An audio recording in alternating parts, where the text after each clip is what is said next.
ओम नमः सिद्धेभ्यः, ओम नमः सिद्धेभ्यः, ओम नमः सिद्धेभ्यः। क्षान्त्यार्जवादि गुणगण सुसाधनम सकल लोक हितेतुम शुभ धाम निधातारम वंदे धर्मम जनेन्द्रोक्तम। भव्यात्माओं, श्री गौतम स्वामी ने धर्म को नमस्कार किया है, उत्तम समाज धर्म को नमस्कार किया है। भव्यात्माओं, मैंने श्री गौतम स्वामी की वाणी को जो 10 अध्यायों में विभक्त किया है, दैवसिक पाक्षिक प्रतिक्रमण से लेकर के भव्यात्माओं, उसी में आज 9वें अध्याय को सुना दूं आपको। आज है उत्तम आकिंचन्य धर्म, 9वां दिवस है। भव्यात्माओं, उत्तम आकिंचन्य धर्म। पहले आप किंचित श्री गौतम स्वामी की वाणी सुनेंगे। इच्छामि भन्ते, इच्छामि भन्ते परिक्रमण विदम सुत्तस्य मूल पदानम उत्तर पदानम अच्छा संदायतम जहा। कहते हैं भगवान, मैं इच्छा करता हूँ प्रतिक्रमण करने की आदि। ये पाक्षिक प्रतिक्रमण से अंश कुछ उद्धृत किए हैं। णमोकार पदे, अरहंत पदे, सिद्ध पदे, आर्य पदे, उज्जाय पदे, साहु पदे। श्री गौतम स्वामी कहते हैं णमोकार पद में नमस्कार पद। कुछ लोग आज प्रश्न किया जाता है, नमोकार मंत्र सादी है कि अनादि, किन्ने बनाया? तो प्रायः अधिकतम लोग बोल देते हैं श्री पुष्पदंत भूतबली ने, षटखंडागम ग्रंथ के रचयिता भूतबली, पुष्पदंत भूतबली आचार्य ने बनाया। ध्यान रखना, श्री पुष्पदंत आचार्य ने षटखंडागम ग्रंथ के रचना में मंगलाचरण में नमोकार मंत्र को लिया है, निबद्ध किया है, बनाया नहीं है। ये अनादि है। गौतम स्वामी उससे पूर्व हुए हैं भगवान महावीर के संवत्सरण में, चतुर्थ काल में। पुष्पदंत भूतबली हुए हैं पंचम काल में। तो भव्यात्माओं, इन्होंने स्वयं कहा है गौतम स्वामी ने, नमोकार पदे, नमस्कार पद। क्या है? अरहंत पदे, अरहंत पद, नमो अरिहंताणम। सिद्ध पदे, नमो सिद्धाणम। आज आर्य पदे, नमो आर्याणम। उज्जाय पदे, साहु पदे, ये 5 पद दिए हैं। इससे भी ये स्पष्ट हो जाता है कि नमोकार महामंत्र अनादि है। गौतम स्वामी के पहले भी था, अनादिकाल से था। ग्वाले को नमोकार मंत्र दिया था, तो सुदर्शन सेठ हुए। ये चतुर्थकालीन घटना है। और भी अनेकों प्रमाण मैंने उद्धृत किए हैं। षटखंडागम ग्रंथ की सिद्धांत चिंतामणि टीका लिखते समय मैंने अनेकों प्रमाण उद्धृत किए हैं। इसके अनादि, नमोकार मंत्र अनादि है। पुनः आगे क्या कहते हैं गौतम स्वामी? मंगल पदे, लोगोत्तम पदे, शरण पदे, देखिए चत्तारी मंगल भी अनादि है। ध्यान रखना, मंगल पद पहले है, चत्तारी मंगलम, अरहंत मंगलम। लोगोत्तम पदे, अरहंत लोगोत्तमा, शरण पदे, अरहंत शरण पवजामी। ये नमो चत्तारी मंगल भी अनादि है। इन्हीं शब्दों से सामाई पदे, 24 तिथ्यर पदे, बंधन पदे, परिक्रमण पदे, पचक खाण पदे, काउसग पदे, ये सटावश्यक क्रियाएं भी अनादि हैं। विदेश क्षेत्र में भी आज भी यही सटावश्यक क्रियाएं 28 मूल गुण आदि का वर्णन है आदि। इसमें गौतम स्वामी कहते हैं इन सब को वर्णन किसने किया है? तो आगे बड़ी सुंदर पंक्तियां हैं। वो कहते हैं अरहंते हिम, भयवंते हिम, तिथ्यरे हिम, आद्यरे हिम, तिलोक नाहे हिम, तिलोक बुद्धि हिम, तिलोक दर्शी हिम। जे भावापन्नता ते सद्धामी, ते पत्यामी, ते रोचेमी, ते फांसी देवी। अरहंत देव, कैसे अरहंत देव? जो भगवान हैं, तीर्थंकर हैं, आदिकर्ता और 3 लोक के नाथ, 3 लोक के ज्ञानी, 3 लोक के दर्शी, त्रिकालदर्शी, ऐसे भगवंतों ने निरूपण किया है। उन सब चीज़ों का मैं सद्धामी, श्रद्धान करता हूँ, प्राप्त करता हूँ, उनकी प्राप्ति करता हूँ, उनमें रुचि रखता हूँ, उनका स्पर्श करता हूँ आदि। और इसमें जो दोष लगे हों, ते सद्धंतस, ते पत्यंतस, आगे कहा है अध्याय के अंत में, तस् मिथ्या में दुकड़म, वो सब मेरा दुष्कृत मिथ्या हो। ये प्रतिक्रमण की पंक्तियाँ मैंने रखी हैं। इति श्री गौतम गंधर्व वाण्याम 9वां अध्याय है। ये 9वें अध्याय में मैंने किंचित सार आपको बताया। भव्यात्माओं,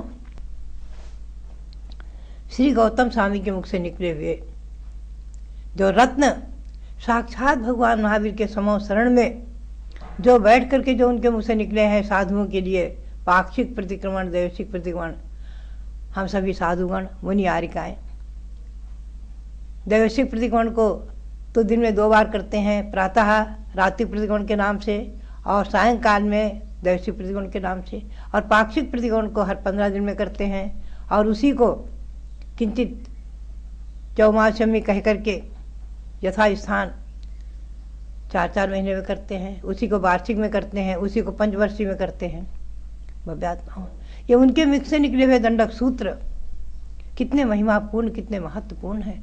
उनका उच्चारण करने से असंख्यात गुण श्रेणी रूप से पाप कर्मों की निर्जरा हो जाती है और पुण्य कर्मों का अनंत गुना आश्रय होता है।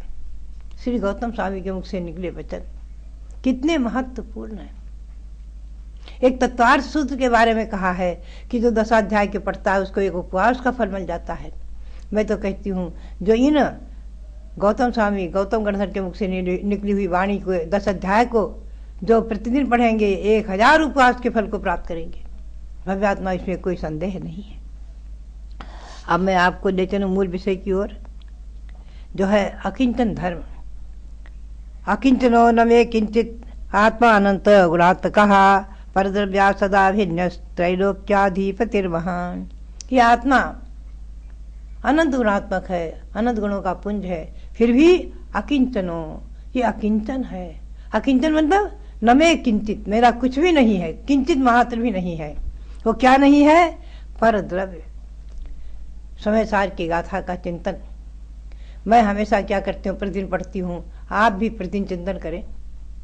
अस्वस्थ अवस्था में, बीमार अवस्था में वो गाथा परम औषधि का काम करती है, महारसायन का काम करती है, अमृत का काम करती है। अहम इको खल शुद्धो दंशन नाणमयो सदा रूवी नवि अत्थि मज्ज किंचिवे अन्नम परमाणुमित्तम पी। मैं एक हूँ, अकेला हूँ, शुद्ध हूँ, ज्ञान दर्शन स्वरूप हूँ, अरूपी हूँ, और अन्य परमाणु मात्र भी मेरा कुछ भी किंचित भी नहीं है। परद्रव्य नहीं, शरीर भी नहीं है, और शरीर के निमित्त से होने वाले जो परिवार के परिजन पुरजन आदि कोई भी मेरे नहीं है, शिष्य परिकर आदि नहीं है। यहाँ तक कि कर्म और कर्म से संबंधित कर्म के निमित्त से होने वाले राग आदि परिणाम, ये भाव कर्म द्रव्य कर्म भी मेरे नहीं है। चिन्मय ज्योतिषुर भगवान आत्मा शुद्ध निश्चय से शक्ति रूप में, ये ध्यान रखना। नहीं तो बच्चों को सिखा दो भगवान आत्मा तो खड़े होकर गुरुओं का विनय ही ना करें, ऐसा नहीं, ध्यान रखना। भगवान आत्मा शुद्ध निश्चय से है, साक्षात नहीं है। आपको देव शास्त्र गुरु की भक्ति करनी ही होगी। बिना भक्ति के, बिना विनय के मोक्ष मार्ग नहीं मिल सकता। मोक्ष तो बहुत दूर है, मोक्ष मार्ग ही नहीं मिल सकता। भक्ति ही मोक्ष मार्ग है। भव्यात्मा न मे किंचन अकिंचन, और अकिंचन से भाव आकिंचन्यम, ये आकिंचन धर्म 9वां है। गुणभद्र स्वामी की पंक्ति में मुझे बहुत याद आती रहती है। वो कहते हैं अकिंचनो हम इत्याश्व त्रैलोक्याधिपतिर्भवेत् योगी गम्यम तव प्रोक्तम रहस्यम परमात्मनः। हे भव्यात्मन, परमात्मा बनने का रहस्य मैं बताता हूँ, रहस्य, परमात्मा बनने का रहस्य बताता हूँ। गुणभद्र सूरी कहते हैं तो क्या है? योगी गम्य है, योगियों के गम्य है। और आपके लिए मैं कह रहा हूँ, सुनो। अकिंचनो हम, मैं अकिंचन हूँ, मेरा कुछ भी कोई भी नहीं है, अणुमात्र भी मेरा नहीं है, किंतु चित्त चैतन्य भगवान आत्मा ही मेरी है, मैं हूँ। इति आस्व, ऐसा चिंतन कर, ऐसा विश्वास कर और निश्चित स्थिर हो जा, तो त्रैलोक्याधिपतिर्भवे, 3 लोक का स्वामी बन जाएगा, 3 लोक का साम्राज्य प्राप्त कर लेगा, 3 लोक का अधिपति बन जाएगा, सिद्ध शिला पर विराजमान हो जाएगा, अनंत सिद्धों के मध्य। ये कौन कहते हैं? परमात्मा का रहस्य, परमात्मा बनने का रहस्य है ये कहते हैं श्री गुणभद्राचार्य अपने आत्मानुशास्त्र में। बद्धात्मा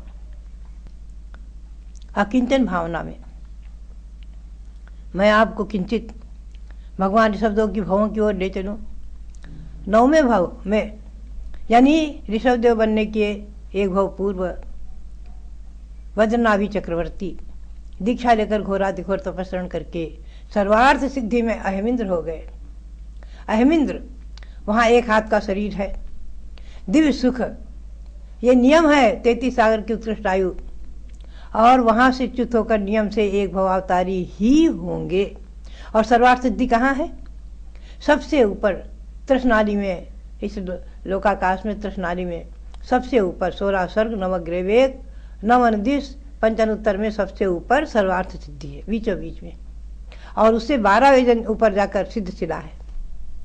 लेकिन वहीं से सिद्ध शिला पर नहीं जा सकते, यहाँ आकर मनुष्य होकर और घोरातिघोर तपस्या करके, मुनि बनकर घोरातिघोर तपस्या करके ही मोक्ष जाते हैं। एक भावतारी नियम से होते हैं। तो ये वज्रनाभि चक्रवर्ती अहमिंद्र हो गए। वज्रनाभि चक्रवर्ती के बारे में मैं आपको जरा सा बताऊं, आप चिंतन करें, विचार करें। भव्यात्मा आचार्यों ने कहा है, संसार में, पूरे विश्व में 2.5 द्वीप में वैभव चक्रवर्ती के बराबर किसी का वैभव नहीं हो सकता, और तीर्थंकर के बराबर किसी का पुण्य नहीं हो सकता। दोनों ही अलौकिक हैं, अलौकिक, अनुत्तर। चक्रवर्ती का पुण्य, वैभव आप देखें, जिसमें चक्रवर्ती ने अकिंचन भावना में उदाहरण आप चक्रवर्ती से बढ़कर किसका लेंगे? अरे जिनके 32,000 मुकुटबद्ध जिनकी सेवा कर रहे हैं, और 6 खंड पृथ्वी के स्वामी, एक आर्यखंड 5 विनेश खंड सबको जीत कर एक छत्र राज्य करने वाले, एक एक उनके 14 रत्न, एक एक रत्नों के 1,000 देव जिनकी सेवा कर रहे हैं। चक्र रत्न आगे आगे चल रहा है।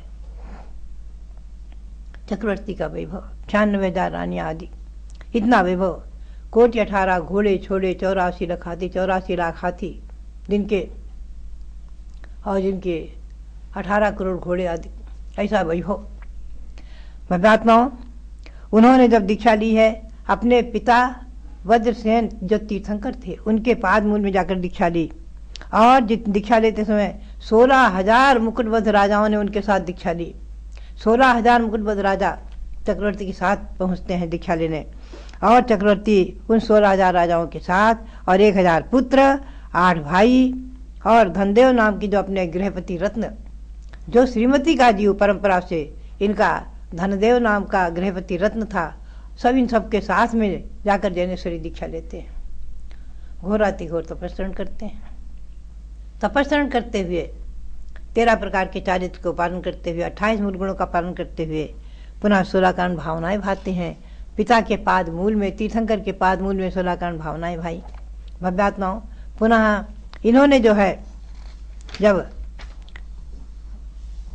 ध्यान में स्थित थे, शुक्ल ध्यान में, 11वें गुणस्थान में, 11वें गुणस्थान में शरीर को छोड़ा है, प्राण छोड़ा है, और 11वें गुणस्थान का नियम है या उतरेंगे या मरेंगे, ये नियम है। 11वें गुणस्थान उपशांत मोह में, आप गुणस्थान व्यवस्था घुमड़ सार जीवकांड से पढ़ें समझें, तो स्वर्ग में सर्वार्थ सिद्धि में अहमिंद्र हुए हैं।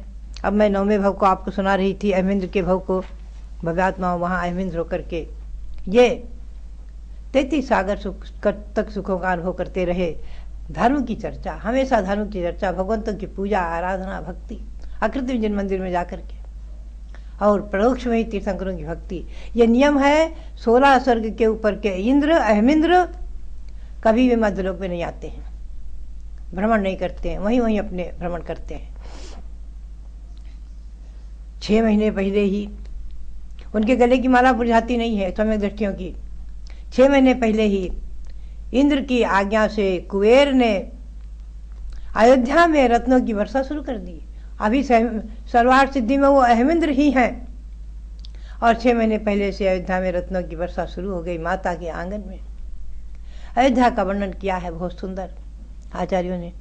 आदि पुराण पढ़ें, आप महापुराण पढ़ें, कि जिस समय इंद्र ने, उस समय तृतीय काल का अंत था, चतुर्थ काल प्रारंभ नहीं हुआ था।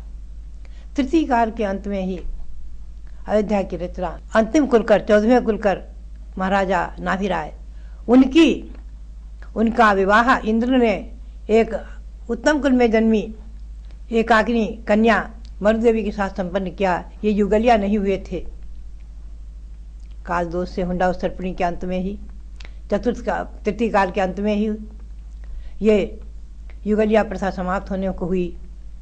ये अकेले अकेले जन्मे थे, तो नाभि राय का विवाह इंद्र ने मरुदेवी के साथ संपन्न किया, मरुदेवी कन्या के साथ संपन्न किया। पुनः अयोध्या की रचना की और जहाँ ये स्थित थे वहीं जो कल्पवृक्ष था, वो कल्पवृक्ष जो मकान देने वाला था, वो कल्पवृक्ष उसी समय वो कल्पवृक्ष 81 खन का सरतोभद्र महल के रूप में स्थित रह गया। इंद्र की आज्ञा से कुबेर ने 81 खन का सुंदर महल, बहुत सुंदर महल बनाया, रत्नों का महल 81 खन ऊंचा, जहां भगवान जन्म लेंगे। तो आप चिंतन करें, वो अहमेंद्र तो वही है, अभी वहां से च्युत नहीं हुए हैं, और यहाँ जो है मंगल शुरू हो गया, रत्नों की वर्षा। कुमारिकाएं श्रीहरि धृति आदि देवियां जो कमलों पर निवास करती हैं, अकृत्रिम पृथ्वी का एक रत्नमयी जो कमल बने हुए हैं, यही मध्यलोक में हिमवन महाहिमवन आदि पर्वतों में, वहाँ पर जो निवास करने वाली, आप हस्तिनापुर में पहुँचे जम्बूद्वीप रचना में देखें, श्री आदि देवी के कमल 13 द्वीप में देखें, उन कमलों पर निवास करने वाली देवियाँ आकर के माता की सेवा करने लगी, गूढ़ प्रश्न करने लग गई आदि, माता से सेवा करने लग गई। ते सब वैभव शुरू हो गया। बदात्मा, ये सब तीर्थंकरों का वैभव, तीर्थंकरों का पुण्य, चक्रवर्ती का वैभव। अकिंचन हुए बिना नहीं प्राप्त होता है। अकिंचन यानी सब कुछ छोड़कर, सब परिग्रह छोड़कर मुनि बनकर के तपस्या करके ही प्राप्त होता है। आप भी अकिंचन बन सकते हैं, परिग्रह का प्रमाण करके अकिंचन बनने का अभ्यास करें, पुनः मुनि बनकर अकिंचन बने। तो ये ओम ह्रीं उत्तम आकिंचन धर्मांगाय नमः। ओम ह्रीं उत्तम आकिंचन धर्मांगाय नमः। ओम ह्रीं उत्तम आकिंचन धर्मांगाय नमः। ओम ह्रीं उत्तम आकिंचन धर्मांगाय नमः। ओम ह्रीं उत्तम आकिंचन धर्मांगाय नमः। ओम ह्रीं उत्तम आकिंचन धर्मांगाय नमः। सबके लिए बहुत बहुत मंगल आशीर्वाद।